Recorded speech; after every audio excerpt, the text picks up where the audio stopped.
नमस्कार। Financial markets की दुनिया में अक्सर एक शब्द गूंजता है आईपीओ।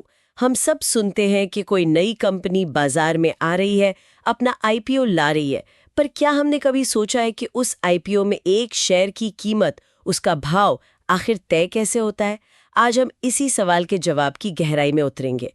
हमारे पास iExamB के कुछ बहुत अच्छे स्टडी नोट्स हैं जो इस प्रक्रिया के एक खास तरीके को समझाते हैं, जिसे कहते हैं बुक बिल्डिंग मेथड। ये प्रतियोगी परीक्षाओं की तैयारी करने वालों के लिए तो जरूरी है ही, लेकिन हर उस इंसान के लिए भी दिलचस्प है जो शेयर बाजार की दुनिया को समझना चाहता है। तो चलिए इस पूरी प्रक्रिया की परतें खोलते हैं। बिल्कुल। बुक बिल्डिंग शब्द सुनने में थोड़ा मुश्किल लग सकता है, लेकिन इसका काम बहुत सीधा है। ये है प्राइस डिस्कवरी। Price discovery. हाँ, यानी सही कीमत की खोज। ये एक ऐसा मैकेनिज्म है जिससे कंपनी ये नहीं कहती कि मेरे शेयर की कीमत 100 रुपए हैं, बल्कि वो बाजार से, निवेशकों से पूछती है, आप मेरे शेयर के लिए क्या कीमत देने को तैयार हैं? और इसी सवाल जवाब की प्रक्रिया से एक सही कीमत निकल कर आती है। ये पारंपरिक फिक्स्ड प्राइस मेथड से बहुत अलग और ज्यादा डायनामिक है। तो सबसे पहले इसी बात को पकड़ते हैं। अगर किसी को बिल्कुल आसान भाषा में समझाना हो तो ये बुक बिल्डिंग मेथड है क्या? ये एक तरह की नीलामी है? इसे नीलामी कहना काफी हद तक सही है, लेकिन एक छोटे से फर्क के साथ। अच्छा। देखिए, पारंपरिक नीलामी में जो सबसे ऊंची बोली लगाता है, चीज उसकी हो जाती है। यहां ऐसा नहीं है। बुक बिल्डिंग एक ऐसा प्रोसेस है जिसमें आईपीओ के दौरान इन्वेस्टर्स से अलग-अलग कीमतों पर बिड्स मंगवाई जाती हैं। ये बिड्स एक फ्लोर प्राइस यानी न्यूनतम मूल्य के बराबर या उससे ज्यादा होती हैं।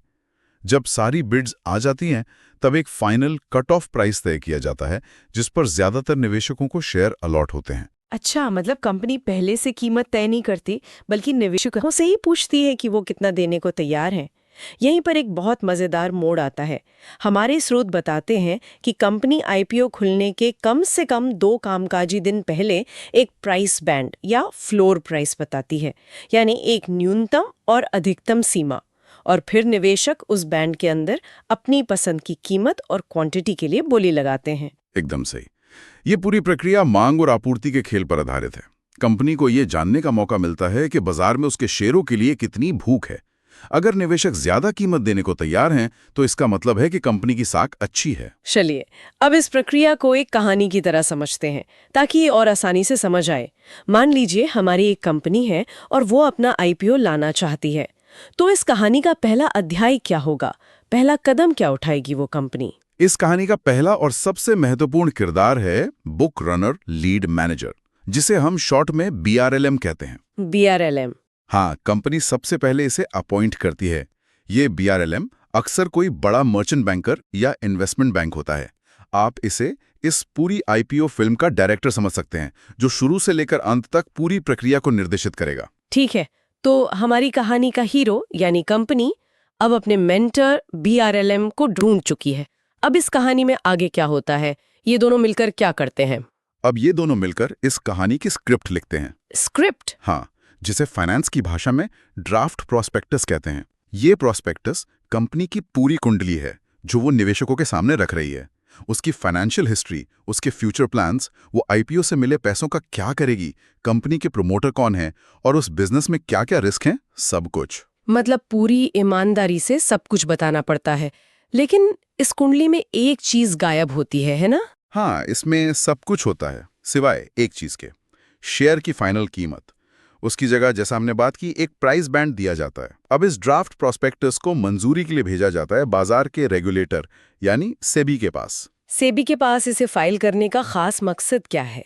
क्या सेबी इसकी हर बात को सच मान लेती है या अपनी तरफ से भी कोई जांच करती है? ये बहुत जरूरी सवाल है। सेबी का काम ये सुनिश्चित करना है कि कंपनी ने निवेशकों को सारी जरूरी जानकारी दी है या नहीं, और कुछ छुपाया तो नहीं है। वो ये देखती है कि कंपनी ने सभी नियमों का पालन किया है या नहीं। सेबी कीमत तय नहीं करती, लेकिन वो ये पक्का करती है कि निवेशकों के साथ कोई धोखा ना हो। और एक बार सेबी से हरी झंडी मिल गई, फिर असली खेल शुरू होता है, बिडिंग का दौर। तो ये कैसे होता है? बीआरएलएम अपने सिंडिकेट मेंबर्स, जो अक्सर ब्रोकर्स होते हैं, उनकी मदद से निवेशकों से बिड्स इकट्ठा करना शुरू करता है। बिडिंग के लिए एक निश्चित समय तय होता है, जो हमारे स्रोत के मुताबिक कम से कम 3 और ज्यादा से ज्यादा 7 कामकाजी दिनों का हो सकता है। इसी दौरान निवेशक, चाहे वो बड़े इंस्टीट्यूशनल इन्वेस्टर्स हों या छोटे रिटेल इन्वेस्टर्स, अपनी बोली लगाते हैं कि वो कितने शेयर किस कीमत पर खरीदना चाहते हैं। स्रोत में एक और दिलचस्प बात लिखी है कि निवेशक इस दौरान अपनी बिड्स को बदल भी सकते हैं। इसका क्या मतलब हुआ? इसका मतलब है कि ये प्रक्रिया बहुत फ्लेक्सिबल है। मान लीजिए किसी निवेशक ने पहले प्राइस बैंड के निचले स्तर पर 100 रुपए की बोली लगाई, लेकिन 2 दिन बाद उसने देखा कि मांग बहुत ज्यादा आ रही है और इशू कई गुना सब्सक्राइब हो चुका है। तो उसे डर लगेगा कि शायद 100 रुपए पर उसे शेयर ना मिले। बिल्कुल। ऐसे में वो अपनी बोली को रिवाइज करके 105 या 110 रुपए कर सकता है। वाह, मतलब ये तो बाजार की नब्ज को साथ साथ महसूस करने जैसा है। और इसकी सबसे दिलचस्प बात यह है कि ये सब कुछ बहुत पारदर्शी तरीके से होता है। बिल्कुल। बिडिंग पीरियड खत्म होने पर बीआरएलएम सभी बिड्स को इकट्ठा करके एक ऑर्डर बुक बनाता है। Order book? हाँ, ये एक तरह की लिस्ट होती है जिससे पता चलता है कि किस कीमत पर कितने शेयरों की मांग है।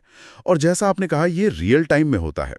स्रोत के अनुसार बीएसई या एनएसई की वेबसाइट पर इस मांग को लाइव देखा जा सकता है, जिससे हर किसी को पता रहता है कि इशू कितना भर रहा है। और इसी ऑर्डर बुक से फाइनल कीमत का राज खुलता है। लेकिन ये होता कैसे है?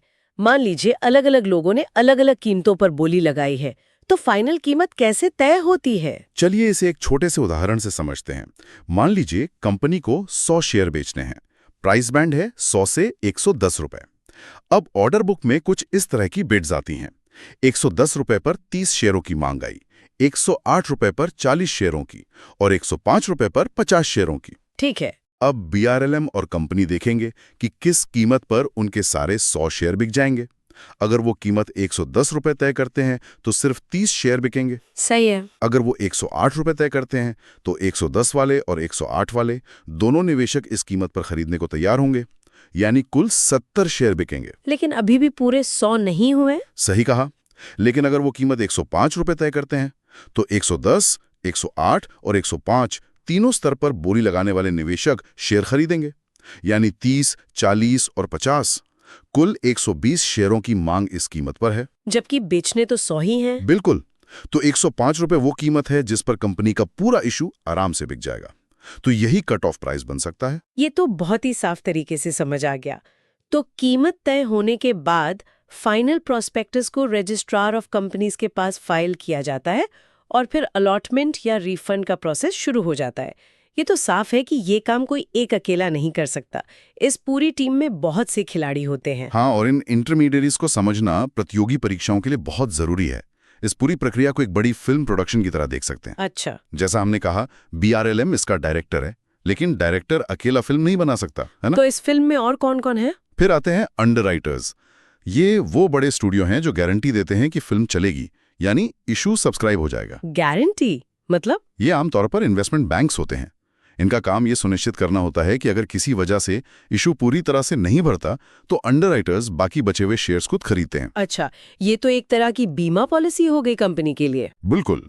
और एक बड़े और प्रतिष्ठित अंडरराइटर का नाम जोड़ने का मतलब है कि बाजार में एक मजबूत संकेत जाता है कि ये इशू भरोसे के लायक है। बहुत बढ़िया एनालॉजी है। डायरेक्टर हो गया, स्टूडियो हो गया, अब टिकट बेचने और हिसाब किताब रखने वाली टीम भी तो होगी। उसके लिए होते हैं बैंकर्स टू इशू। ये वो शेड्यूल्ड बैंक्स हैं जो एप्लीकेशन का पैसा लेना, जिन्हें शेयर नहीं मिले उन्हें रिफंड करना या भविष्य में डिविडेंड देने जैसे सारे बैंकिंग से जुड़े काम संभालते हैं। और रिकॉर्ड कौन रखता है? मतलब किसने अप्लाई किया, किसको कितना शेयर मिले? वो सारा जरूरी काम करते हैं रजिस्ट्रार्स टू इशू। ये एप्लीकेशन इकट्ठा करने से लेकर स्टॉक एक्सचेंज के साथ मिलकर अलॉटमेंट की फाइनल लिस्ट बनाने और फिर निवेशकों को अलॉटमेंट लेटर्स या रिफंड भेजने तक की जिम्मेदारी निभाते हैं। और निवेशकों को एक्सचेंज तक कौन पहुंचाता है? वो हैं ब्रोकर्स टू एन इशू। ये निवेशक के एजेंट के तौर पर काम करते हैं और स्टॉक एक्सचेंज पर बाय या सेल ऑर्डर्स को एग्जीक्यूट करते हैं। एक और खास किरदार का जिक्र हमारे स्रोत में है डिबेंचर ट्रस्टीज। ये तब आते हैं जब कंपनी शेयर्स की जगह डिबेंचर इशू कर रही हो। अच्छा, डिबेंचर्स के लिए? हाँ, इनका काम डिबेंचर होल्डर्स के हितों की रक्षा करना होता है। तो हमने बुक बिल्डिंग की पूरी कहानी और उसके किरदारों को समझ लिया। अब वापस उस बात पर आते हैं जहां से हमने शुरू किया था कि ये फिक्स्ड प्राइस मेथड से अलग है। इन दोनों में मुख्य अंतर क्या है? ये एक बहुत ही महत्वपूर्ण सवाल है और इसका जवाब बहुत सीधा है। स्रोत में 2 मुख्य अंतर बताए गए हैं। पहला और सबसे बड़ा फर्क है कीमत का, प्राइस। प्राइस। हाँ, फिक्स्ड प्राइस मेथड में जैसा कि नाम से ही साफ है, निवेशक को शेयर की कीमत पहले दिन से ही पता होती है।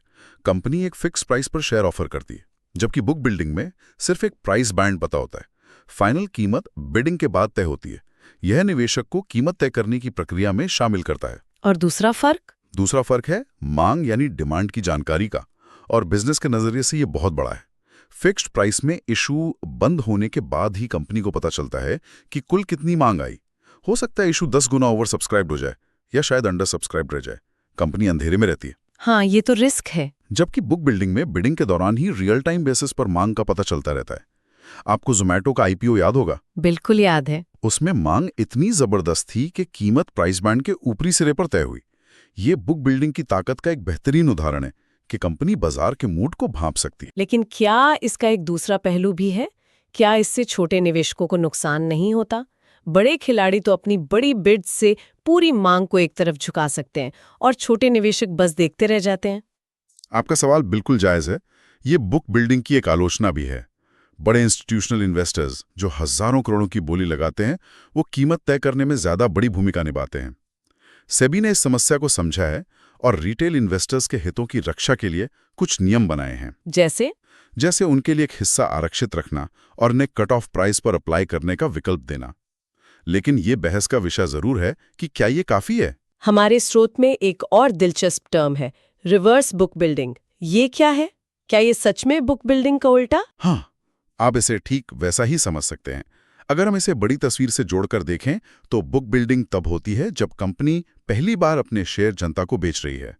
रिवर्स बुक बिल्डिंग तब होती है जब कोई लिस्टेड कंपनी अपने शेयरों को स्टॉक एक्सचेंज से हटाना चाहती है, यानी डीलिस्ट करना चाहती है। डीलिस्ट मतलब बाजार से बाहर निकलना। हाँ, और उसके लिए वो शेयर होल्डर से अपने शेयर वापस खरीदना चाहती है। इसे बायबैक भी कहते हैं। अच्छा, तो यहाँ कंपनी शेयर बेच नहीं रही बल्कि खरीद रही है। तो प्रक्रिया कैसे उल्टी हो जाती है? एकदम सही। इसमें कंपनी शेयर होल्डर्स से सेल ऑर्डर्स के लिए बिड्स मंगवाती है। शेयर होल्डर्स बताते हैं कि वो किस न्यूनतम कीमत पर अपने शेयर वापस कंपनी को बेचने को तैयार हैं। ये भी एक प्राइस डिस्कवरी का ही प्रोसेस है। लेकिन इस बार शेयर बेचने की नहीं बल्कि वापस खरीदने की सही कीमत तय करने के लिए। बिल्कुल। स्रोत के मुताबिक ये प्रोसेस ऑनलाइन होता है और 5 दिनों तक चलता है। तो कुल मिलाके आज की इस चर्चा का सार क्या निकलता है? बाजार की मांग पर आधारित तरीका है। ये फिक्स प्राइस मेथड के मुकाबले कंपनी और निवेशक दोनों को कीमत तय करने की प्रक्रिया में ज्यादा सक्रिय भूमिका निभाने का मौका देता है। हमने इसके पूरे प्रोसेस, इसमें शामिल किरदारों और रिवर्स बुक बिल्डिंग जैसे कॉन्सेप्ट को भी समझा। बिल्कुल, ये पूरी प्रक्रिया पारदर्शिता और सही मूल्य की खोज पर आधारित है, जो आज के फाइनेंशियल मार्केट्स के लिए बहुत जरूरी है। और जाते जाते सुनने वालों के लिए एक सवाल छोड़ जाते हैं। हमने समझा कि बुक बिल्डिंग प्राइस डिस्कवरी का एक बेहतरीन टूल है। सोचिए, क्या जीवन के दूसरे क्षेत्रों में, जैसे कि आर्ट मार्केट में किसी पेंटिंग की कीमत तय करना या किसी खिलाड़ी की नीलामी में उसकी कीमत लगाना, क्या वहां भी बुक बिल्डिंग के सिद्धांतों से कुछ सीखा जा सकता है? इस पर विचार जरूर कीजिएगा।